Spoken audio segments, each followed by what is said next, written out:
Hello!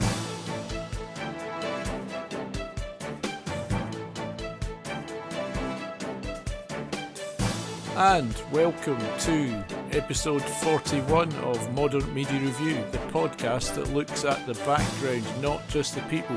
Quite literally the background in part 2 of our coronavirus special, which isn't that easy because the background is usually very blurred, isn't it, Sean? I'm Robin Gibson. And I'm Sean Gollogly. Yes, Robin, we've seen a multitude of talking heads broadcasting out of their homes during the current war against the unseen enemy that is COVID-19. Although unseen for some, but maybe not for some in the United States of A. They're more level-headed over there, aren't they? Yes, they are definitely. Out in the streets armed with assault rifles, seeking to end the lockdown, say, liberate Minnesota, Michigan and Virginia, presumably by shooting 120 rounds per minute at the microscopic virus. Well, it shouldn't be that hard. They get plenty of target practice, don't they? But what's really interesting about this whole thing about backgrounds to when you're telecasting out of your own home is that it gives us a fix of modern day through the keyhole voyeurism. Well, I know. I mean, they're a right crew, the lot you see on the telly, aren't they? Not just the political types either. I mean, there's all sorts getting on there, chucking in their tuppence worth. And, you know, you can see that some of them have really thought about the backdrop. It's like when you get a new phone, I always install some top sort of artwork by Picasso or someone as a wallpaper, whereas you probably just leave the default with the swirly lines, don't you?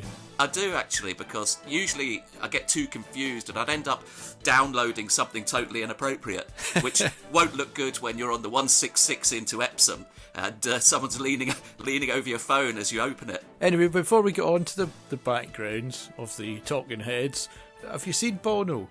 We were talking about it in the last podcast. Have you seen him out searching for the PPE equipment yet?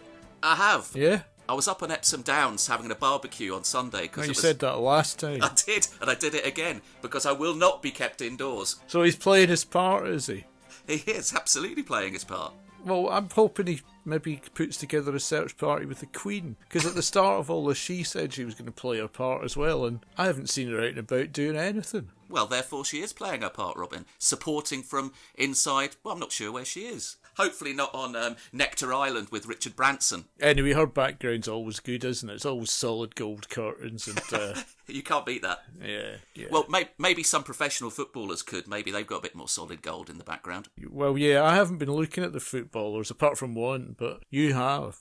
Well, I was watching Football Focus, more out of habit than want, the other day. It was quite interesting because... Do you mean the one on BBC? Yeah, BBC One. Nobody watches that anymore. That's from the 70s, mate. Well, Dan Walker, very much a man of his time, is broadcasting from his own home. And he said from what looked like it's not really his home, because the whole background looked like it had been set up as something out of play school with various footballs and little cut-out things of wood, something that Tony Hart may have produced on Vision On or something like that. As it actually turned out, this is a week-by-week revolving montage, and he did say last Saturday that this was a studio that had been built within his house. Well, that's nice for him, isn't it? Someone's come round and built the studio. Well, no doubt they obviously did some DIY on the house generally while they were there. That's not why I pay my licence fee, Robin. Hopefully they got in some Polish builders to do it who did a good job, cheap. Well, I think they might struggle because, do you remember the volunteer land army at the start of coronavirus? Where, 100,000 people signed up saying that they would go out and pick vegetables and fruit for the beleaguered farmers. Gooseberries. I mean, who eats... Have you ever eaten a gooseberry? I have, yeah. Oh, have you? I wondered why they bother picking them. I don't know anyone who eats them. But the point is that the farmers have now called for the land army, the volunteer land army, to turn up and actually start doing some work. And, well, their sort of response has been not so great. They've had about 200 people have actually pitched up to do some work. And I think 100 of those 200 thought they were going to pick your own strawberries do, where they'd wander around a field for an hour perhaps, pick a gutful of strawberries, feel a bit sick and then go home. Yeah, well, it's not surprising, is it? No, it isn't. But just on the background of Dan Walker, in Dan's background, so he's got everything football related. However, he's got one of these word boards in the background where people put pithy little three-liners, which I don't know what it is about it, but it's something that I hate. Like hashtag facts or facts and things like that. Exactly. And he had something on about baked potatoes, which I had no idea what that was about. It's maybe something for football fans Possibly. who like baked potatoes. I don't have any little word boards around my house. No, me neither. They did a nice tribute to, and you probably remember this guy on Football Focus, recently deceased 1960s, 70s player Norman Hunter. Yeah, wasn't he called Arsebiter or something like that? Norman Bites Your Legs Hunter. I'll bite your legs, right, okay. It was great, they did a little tribute, but just rounded it off with a terrible faux pas, which was a picture of Hunter embracing his old boss, Don Revie. Unfortunately, the picture was actually a photo of Peter Lorimer with Don Revie. Yeah. Which is pretty bad, although not quite as bad as the classic Top of the Pops faux pas, which featured Dexy's Midnight Runners. That wasn't a faux pas. They asked for that. It was a joke. Was it? Yeah. Read your Kevin Rowland interviews, mate. No one would have made that mistake. Well, obviously the song was Jackie Wilson Said, but with the backdrop of darts legend Jockey Wilson. Yeah, I know, yeah. That was deliberate. Yeah, well, this sounds a bit Donald Trump sarcasm line to me, Robin. No, it was deliberate, mate. Anyway, more people should have Jockey Wilson for their backdrop for the coronavirus interviews. Well, funny enough, I did see one on the Daily Mail Online, which is a guilty pleasure of mine. And there was a party going on which looked like a backdrop of 30 Jockey Wilsons having a summer party on Sunday. Was that in Scotland then, yeah? It was in Coatbridge, replete with bottles of vodka and synonymous with any gathering up there, load of Bucky. Well, it's a popular combo. In fact, I think we covered a quite serious stabbing that involved vodka and Buckfast, didn't we? Yes, we did. It's what the police up there probably call it's probably an acceptable level of drunkenness. I remember at the time of the Queen's Jubilee or something, there was some news reports about parties, street parties, where the police said it was an unacceptable level of drunkenness. I thought, that must be quite a level of drunkenness for them to make a comment like that in Scotland, yeah. Anyway, that's not the point, is it? No, the point is about backdrops, and it's interesting. Again, this was from Football Focus, but it doesn't really matter because you get loads of people, especially these cookery folk, who I now don't believe are cookery folk, because like James Maddison, the Leicester City footballer, he was appearing from what purportedly was his kitchen, but given there were no signs of human occupation in the kitchen, no cups, plates, bowls, any utensils, open cans of beans, pot noodles, or the general detritus you'd find in any normal kitchen, you wonder if he'd broken into his local home base and was broadcasting out of the kitchen display department. Oh, it could be worse. At least he didn't try to use the toilet. Did he have any hand scrub?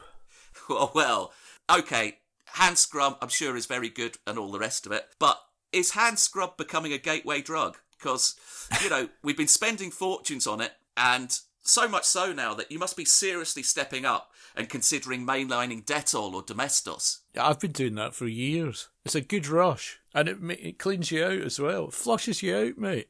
It does flush you out. And I was having a Zoom party the other day, and everyone was having a glass of wine and all the rest of it, and I just went straight in with a pint of Domestos. Anyway, on the subject of football. Yes. But not footballers that I've never heard of. I saw Ian Blackford, the SNP's Westminster leader. He's always having a pop at the Tories, ineffectually, because what effect is he going to have? He lives in a croft or something like that. And actually, I just made that up when I was starting to think about this podcast. But when I actually researched it, because I do some research for this, he actually does live in a croft in Skye, or on Skye. What, is that like a reality show on Skye? It's on Skye. And he's sitting behind some of those big, those door-like windows, Okay. I don't know what they're called. Does that mean that he has to look after sheep or something? Well, you can occasionally see some sheep. He's not doing any crofting himself because he was just a banker, and then he was Westminster leader of the SNP. He doesn't cut you out for cutting peat, But when he appears in the telly telling southern people who are trying to evade the pox to keep out of the Highlands, he doesn't have any books. Because all this started with books, didn't it? But he doesn't have any books. He's got a couple of footballs behind him. One's a mitre one. Aye. He must be really proud of them. And I was just having a look to see if they were signed or anything, but it's a bit fuzzy. But on his website, he says he follows the Tartan Army all over the globe. I haven't seen him in the fountains at a Euro qualifier in Paris or anything like that, mind you. He's also a Hibs fan, so I reckon they must be Hibs signed footballs. If they were for the Scotland team, they'd be deflated. Still on the football thing, do you remember Pat Nevin? Oh, yes, absolutely. Yeah, he used to play for Clyde. The intellectual footballer. Yeah, Clyde, Kilmarnock and Motherwell, I think, was his career. Plus, he played for some teams in England as well, didn't he? Chelsea. One of them, yeah. He was also quite well known for his somewhat sort of poncy music taste. Do you remember that? He was even in the NME because he had an arts degree and he liked The Fall and the Cocteau Twins. And instead of, when they were asking him about what's going to happen to sport, whatever's going to happen to it, instead of books, he had got his vinyls on the wall. Ooh. 12-inch vinyls. Ooh. And I took a photo of the screen and I looked at it really closely and I could actually identify three. One was Low by David Bowie, which is very easy. Yeah, I'd get that. He also had the Lullabies EP by the Cocteau Twins. Wouldn't have got that. And Sulk by the Associates, which I think is his favourite album. Whoa. Has that got Party Fears 2 on it? I can't remember what one that's on, actually. I did like that tune. He's living in the past. You know, he's showing off these vinyl records and probably wearing polyester trousers. It's like cocooning yourself in the Cocteau Twins' woolly melodies can be a sort of antidote, like bleach. Gives you the same warm feeling. However, being a bit old school, that would impress me, someone with a wall of vinyl, Robin. Well, you would have seen Paul Heaton. He's one of your favourites, isn't he? I'm a big fan of Paul Heaton. Yeah, he came up with the news because he's doing something worthwhile. He's having a #1 album. That's very worthwhile. First one since 1998, he said. Actually, that's a bit unfair because him and the other one, Jackie, they're going to play a free concert for the NHS staff in October. Jackie Abbott. Yeah, so what do they know? How do they know they can have a free concert in October? Well, he's very keen that 9,000 NHS staff turn up. And anyway, then put himself in front of a huge case of hundreds of CDs so that, you know, they'd have to ask him about them. And he really went all out for cred, you know. He says he's got them all arranged by genre. Okay. And the ones behind him are all black music, R&B and dance, which is more than one genre, I would say. But not a genre associated with him. And then he said, the ones in the corner, they're all country. Then he started getting on about how he loved his vinyls upstairs. Probably black vinyls. And when did vinyls become plural anyway? I don't think it ever did it? Well, people say vinyls, like he said it. Like when everyone started getting on about what weight the vinyl was, probably 170 gram vinyl. Shouldn't that be in ounces, Robin? Exactly. And then also, in his blackness, he also did a huge... This is so unbearable. He had a huge map. And I thought, this has got to be a tribute to Flavor Flav and Public Enemy, because Flav always used to have a big clock round his neck, so he knew what time it was, you know. A sort of existential metaphor. So obviously Heaton's got a big map, so he can remember where he is. That's shocking, Robin. I think he's black, you know. I think he's blacker than Keith Richards, and he definitely is black. Well, maybe if Paul Heaton could send his map up to Ian Blackford, maybe Ian Blackford could get off Sky easier. Well, yeah, because he seems to be stuck there. I mean, all the politicos are stuck where they are now, aren't they? I mean, we've said enough about football and mediocre musicians. What about a mediocre politician? Perhaps who's doing very well. I'm very impressed by David Miliband. He was on the other day from home. I wasn't just impressed with the backdrop. I mean, this guy's reputation seems to be completely bomb-proof. He's had a political career that he never really actually had. And then he's like the highest paid so-called charity worker for the International Rescue Committee. Who have they fucking rescued, mate? I take your point on that, and I'll come back to it. Probably on a par with Bono, isn't it? But a charity worker, you can't knock that, Robin. Well, he may be a charity worker, but I delved into your favourite, The Mail, and found out that his salary is nearly $1 million a year. What? Women in the British Heart Foundation and all that down the road, I think they do it for nothing. They do, and they have to sort through your skanky throwaway clothes. There's a pair of pants. How much will you get for them? And even worse, he swore on telly. No. Yeah, he's one of these entitled folk. He said, I don't know if I'm allowed to say this, but it's batshit crazy here, without waiting to find out if it was okay to say it. So if it's batshit crazy there, he must be in some run-down place with people looting and all the rest of it, rather than... Well, actually, what he reminds me of, I don't know if you remember this smug character in the Fast Show, and they just show him, like, doing a cafetiere or something, and he'd say, well, so I was rummaging around in the attic, and I found the original copy of the Bible, which was nice. That's what David Miliband reminds me of. Everything just goes right for him, doesn't it? even though it's not any, he's no good.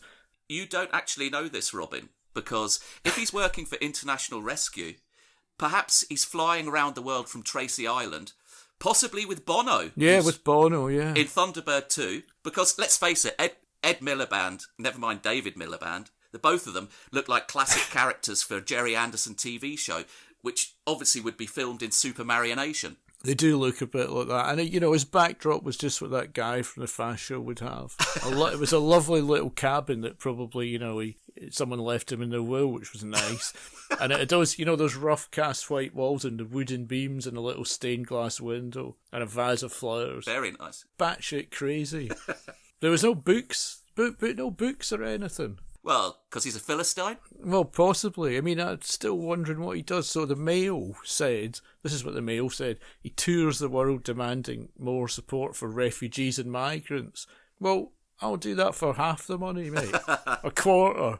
And who says they're going to listen to him? Do you think they even know if he goes to Vietnam or somewhere, do they even know who he is? Absolutely not. Whereas Bono... They'd be better off with Bono or Nicki Minaj or, I don't know, Tiger Woods or someone people have heard of. Fair point. Yeah. But fair day's pay for a fair day's work. Anyway, on the subject of demanding more support, I think we should just pause here to plug our product and say that podcast, which we hope you like, is available on all sorts of things now. Apple Podcasts, Google Podcasts, YouTube. What's that other one? Spotify. Yeah. And I think it's on some other... I think you can basically get it anywhere you get podcasts. That's how it works now. Very good. The internet just picks it up, Sean. It's like magic. And next thing you know, we'll be working for International Rescue, earning $911,000 a year. Yes, and we've got a website as well. We have. It's modernmediareview.com. So, have a listen on different platforms. Spread the love around a bit. Maybe we'll get David Miliband to do a piece for the website. Oh, he's got nothing else to do, has he? Well, he has got something else to do, apparently, but we're not sure what it is. Sorting clothes.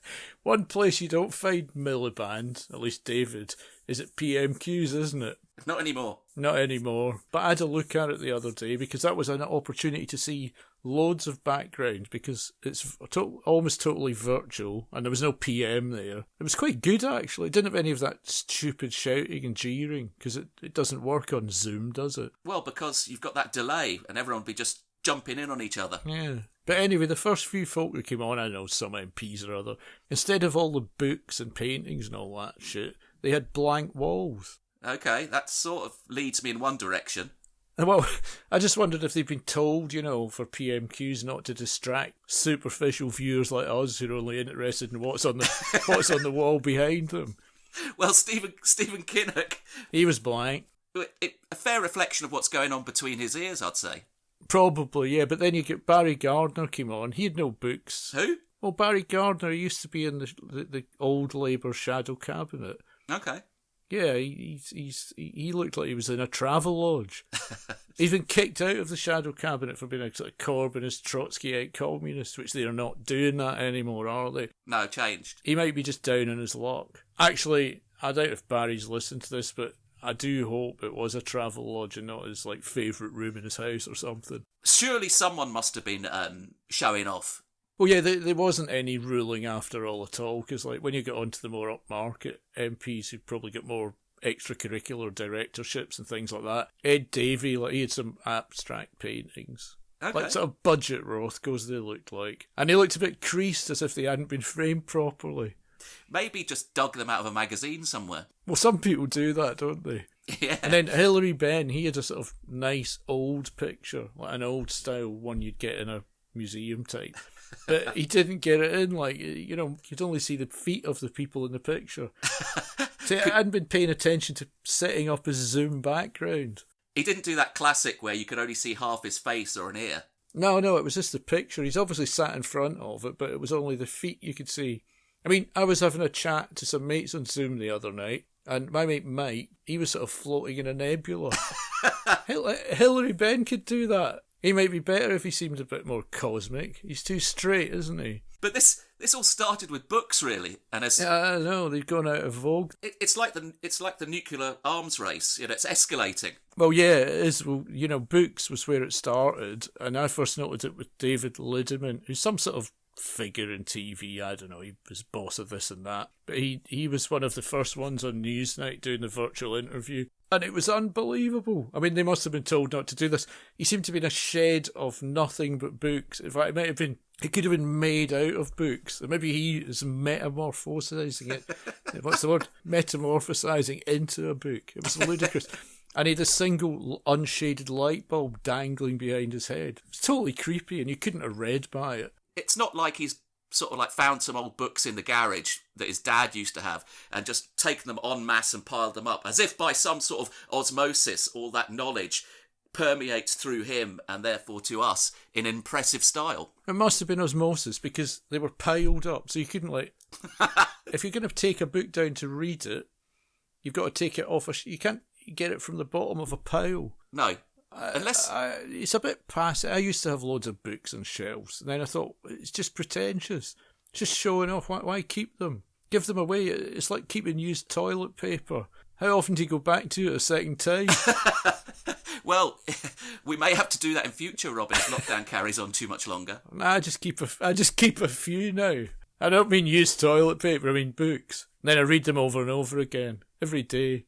But then you're very sort of, I don't know what's the right word, whether it's utilitarian, but you tend to throw out and not hoard. Yeah, it's good to throw out, yeah.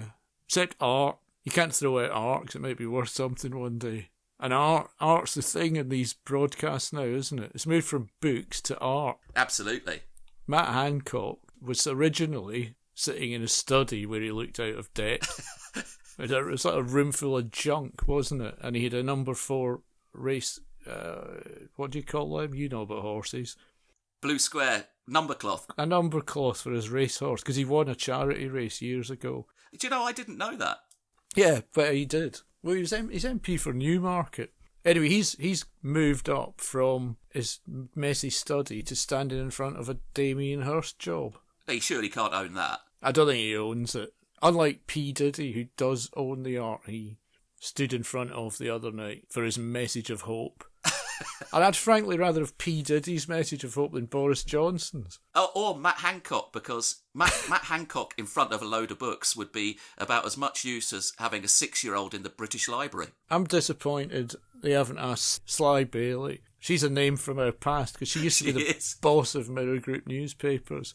Yeah. And legend has it, and I don't believe it's apocryphal, that when some Mirror staff managed to get inside her Docklands penthouse, she'd a massive nude portrait of herself hung on the wall. Which is reasonably narcissistic. It would be good if, a few more people had that. Matt Hancock, Boris Johnson. I can't imagine having a nude painting of myself being something I'd want to look at. Have you not? I've got a few around the house. But they're discreetly positioned. What, as you come through the front door? Just a couple in the hallway. Different poses, It's not just art these characters have got. Some real show-offs. Damien Green, do you remember him? No, I don't. He was in the old cabinet with Theresa May. Ah, great days. He had 2 big frame certificates, which he must have got for something or other. And beside them there was a massive magnifying glass that was about 6 inches wide that he obviously uses to look at them when he's revising about how great he is. Well, you have to be proud of your certificates. I mean, if he wants us to see his cycling proficiency certificate or his British Amateur Gymnastics Association Grade 4 certificate, fair play to him. You stick that on the wall alongside your 25-metre swimming certificate. Yes, well, it's only fair, isn't it? That's what I've got on my wall. Your swimming certificate? Yeah, 25 metres, mate. That's excellent. That is excellent. Well, I guess you've only got one swimming certificate, Sean. I mean, Brian McCloskey, he's another expert, because they're back in vogue now, aren't they? Yeah, we like experts again. He's an ex-expert. He's the ex-director of Public Health England, so they were asking him about something or other. I counted these because I was staggered. He had 12 framed certificates on his wall. That's pretty impressive, but you never know. There might all be swimming certificates, Robin. Well, yeah, I don't know. You couldn't see, but 12's hard to beat because there was no more wall left behind him. Another little favourite of mine, right, which I just thought was a bizarre juxtaposition, was Lisa Holland from Sky News, who was on at the ministerial briefing. I think it was Priti Patel. Always worth listening to. Yes, well, we won't go into that, but anyway, maybe next time. But Lisa Holland of Sky News was asking about, you know, there's reports about, for some reason, even if there was a nuclear war crossed with a plague, people would still want to use the Blackwall Tunnel, wouldn't they? It's like, it's always the first, so that she's gone like, there's these reports of traffic building up and people not observing the lockdown, and there's a queue at the Blackwall Tunnel. Where was Lisa Holland of Sky News while she was asking this? In her car. In the Blackwall Tunnel, possibly. Well, I don't know if she was in the Blackwall Tunnel because it was daylight. She was in her car. That can't be right. Well, you know, Robin, the Blackwall Tunnel is like a flame for a moth. Yeah, I guess it is. I mean, I'm always quite attracted by it. You feel yourself, anytime I'm out in London, whether it be walking, on the bus, I feel myself inexorably drawn east. Yeah, not that. I mean, the Hanger Lane Gyratory, that's another one. But she didn't say anything about that. But anyway, she was in her car. But I think I heard that journalists should say the proper term, are deemed essential jobs, apparently. Yeah, absolutely. Which is good for us, isn't it? Yeah. Because we can just bugger off now and swan around wherever we want. And if anyone asks, we can just say we're going to write a sort of semi-humorous column when this is all over and we're doing a bit of research. So we're okay. I don't know if we can stretch as far as the Coatbridge mob and swan about carrying bottles of Bucky. I'm going to try that next week. I'm going to head back up to Scotland. No one questioned me on the train down to London. But here was one thing, and it was about the backgrounds and the art. Why was nobody showing that classic vintage art, which I think must now be worth a fortune, was your green steel stamp reproductions? Do you remember Wings of Love? I don't even remember Green Shield stamps. What? Weren't these the sort of things you could get in Athena? Not the stamps, the paintings. Wings of Love, that's the one with the big swans, isn't it? Absolutely, two naked people. It's lovely, that. Yeah. Oh, my mum and dad didn't have that one because it was nude. It was lewd. And also Free as the Wind, which is the horses, yeah. Picture of one that my parents had. Yeah, they're a bit... It's all a bit tacky, isn't it, Sean? It's one step removed from that picture of the tennis player showing her arse, isn't it? Listen, Robin, you're such a sued on this. You know, I may not be an art expert, but at least I know what I like. Yes, okay, and so do I. And I think that on that note, artistic note, yes, we should wrap up part 2 of coronavirus. And next time, we're fortnightly now, by the way. Don't know if anyone noticed, but we're now fortnightly. So 2 weeks today, we're back with another one. Depending on lockdown status, might be about the coronavirus, it might be about, I don't know, Britain's favourite chocolate or something. Who knows? Well, I'll be out in between that. I'll be out liberating Banstead, Robin. I'm going down the Blackwall Tunnel immediately. It's not attractive unless there's loads of other people heading in there too. Exactly, there's no point unless there's a jam. Should be good. Thanks for listening. Cheers. And we'll speak to you in 2 weeks. Bye.